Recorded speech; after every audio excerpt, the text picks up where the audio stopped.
The forests of the garden route and the fisheries off this coast were once treated as a limitless resource.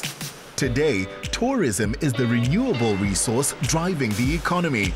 And a century after Beacon Island was a whaling station, this is where Tony Lubner now runs a thriving eco-tourism business. Hey Tony, I'm on this amazing adventure. What do you feel makes the garden route a very popular travel destination? Besides this beautiful sunrise, we have this privilege of being in this place that is right next to the oldest marine protected area in the world, the Tsitsikamma Reserve. There's no boats that can go in there, no fishing can take place there. So fish are allowed to breed, and those fish breed into these waters, and it's taken on this conveyor belt of currents that we sit right on the cusp of. So this bay is just full of life. We got whales, we got dolphins, we got seals, we had orcas last week, there's seabirds. It's a proper game reserve out there. Not having a harbour here is part of the natural appeal of Plet. But it's meant Central Beach having to develop its own solution for launching boats into the surf.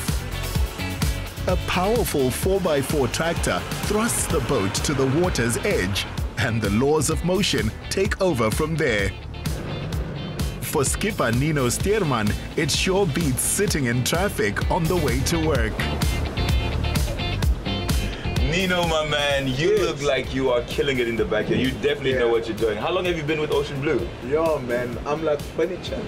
I've been here for about 16 years. After years being in the retail industry.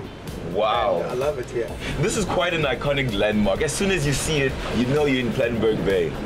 We actually are looking at the Peninsula Roebuck as it's this unique, beautiful geographical landmark.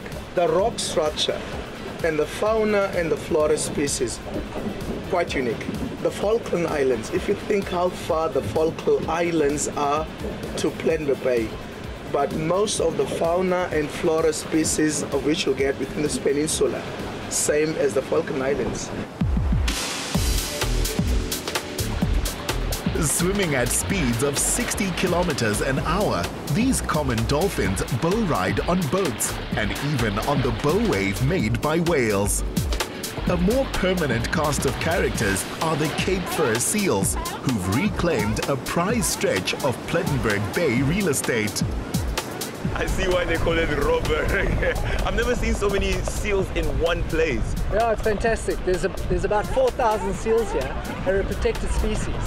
1945, there was not one seal left here. They had slaughtered them for their pelts and for their oils. And since they've been protected, we've now got a very healthy colony. And in the last 4 or 5 years, they've actually started now having their pups here.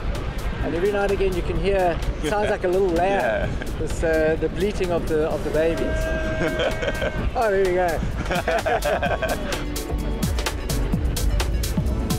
I love how all this ocean life works and lives together, from the seals to the cormorants to the dolphins.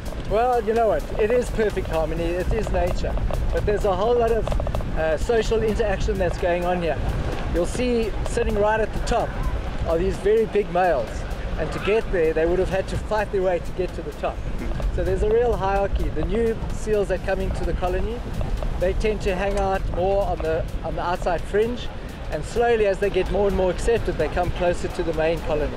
So the top guys are the popular ones? The top guys are the top dogs. For Harmony, it was the guest stars who stole the show. So my highlight for today definitely has to go to the dolphins. I wanted to jump in and swim with them. You know, common dolphin are normally found very far offshore, so it's not that common for us to see them, and especially to see them coming so far inshore, and they were just behind the break. And as you see, they're always moving at 1,000,000 miles an hour. So to catch them at a time when they're coming past, when you're on the boat and that piece of water, is unusual. So you were very blessed today. Well, I'm glad they came because they definitely made my day. Yeah, well, me too. It's the fine dining on many local species of fish and squid which brings the dolphins in. And for that, we can thank the visionaries behind the Tsitsikamma National Park.